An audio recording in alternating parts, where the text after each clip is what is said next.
आज की एडवांस दुनिया में सॉफ्ट रील चला है नए टैलेंट की ओर। अब आप सोच रहे होंगे कि वो कैसे। हमारा मानना है कि जब आप और हमारा आपको निखारने का प्रयास साथ में आएंगे तो हम सबकी प्रोडक्टिविटी से कई अवसर और सफलताएं दस्तक देंगे।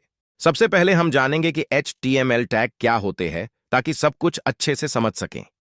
किसी वेब पेज में HTML कुछ कीवर्ड्स है जो उस वेब पेज में मौजूद कंटेंट का फॉर्मेट बनाते और उसे डिस्प्ले कराते हैं।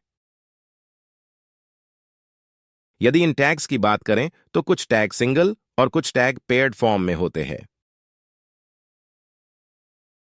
ओपनिंग टैग और क्लोजिंग टैग की आपस में पेयरिंग से हम पेयर्ड टैग्स बनाते हैं।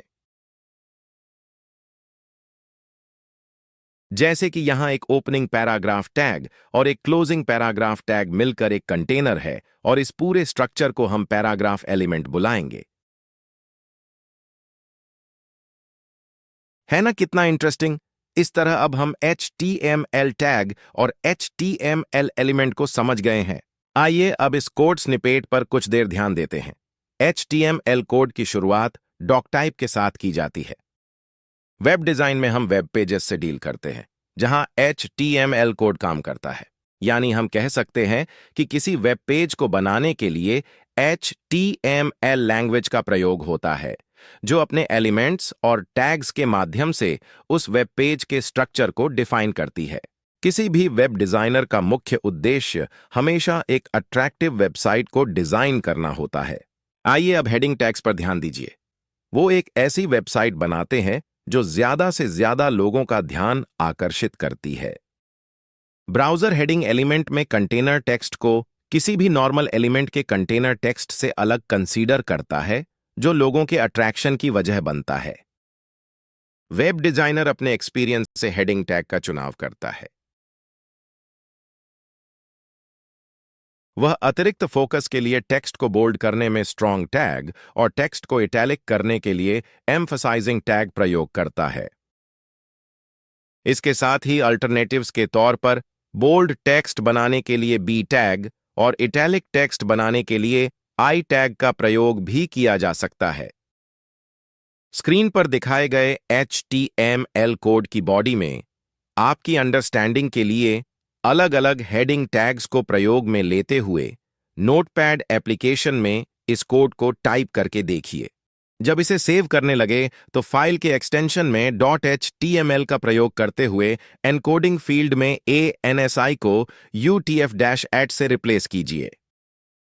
अब इसे सेव करने के बाद इस पर HTML लैंग्वेज में लिखी गई फाइल कुछ इस प्रकार आउटपुट में कंटेंट डिस्प्ले करती है। एक और इंटरेस्टिंग फैक्ट यह है कि जब हम HTML डॉक्यूमेंट लिखते हैं तो हम ब्राउज़र को कंटेंट डिस्प्ले करने के लिए अनुदेश देते हैं और वेब पेज दिखने लगता है।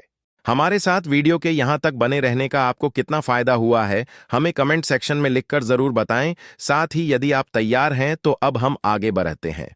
चलिए अब हम एक HTML डॉक्यूमेंट को दूसरे HTML डॉक्यूमेंट के साथ जोड़ना चाहते हैं जिसमें दूसरे डॉक्यूमेंट का रेफरेंस पहले डॉक्यूमेंट को दिया जाता है।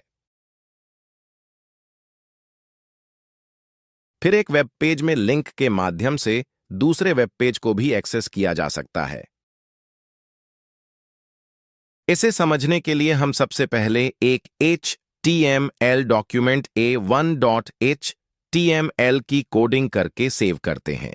इसके बाद दूसरे HTML डॉक्यूमेंट abc.html की कोडिंग में इसकी बॉडी में एक एंकर टैग को क्रिएट कर इसके हाइपरटेक्स्ट रेफरेंस में even.html डॉक्यूमेंट का रेफरेंस देते हैं। सेम नाम की एक डायरेक्टरी के अंदर बनाए गए इन दोनों डॉक्यूमेंट में अब हम even.html डॉक्यूमेंट को ओपन करेंगे जो आउटपुट में एक लिंक लर्न मोर के साथ वेब पेज को डिस्प्ले कर देता है। आपके किसी भी तरह के डाउट को एक हल के साथ एक्सप्लेन करने के लिए सॉफ्ट रील पूरी तरह कमिटेड है। तो देखा आपने कि अब आप अन्य लोगों से किस प्रकार एक कदम आगे है और इस एडवांस होती दुनिया में एक नई पहचान बना सकेंगे।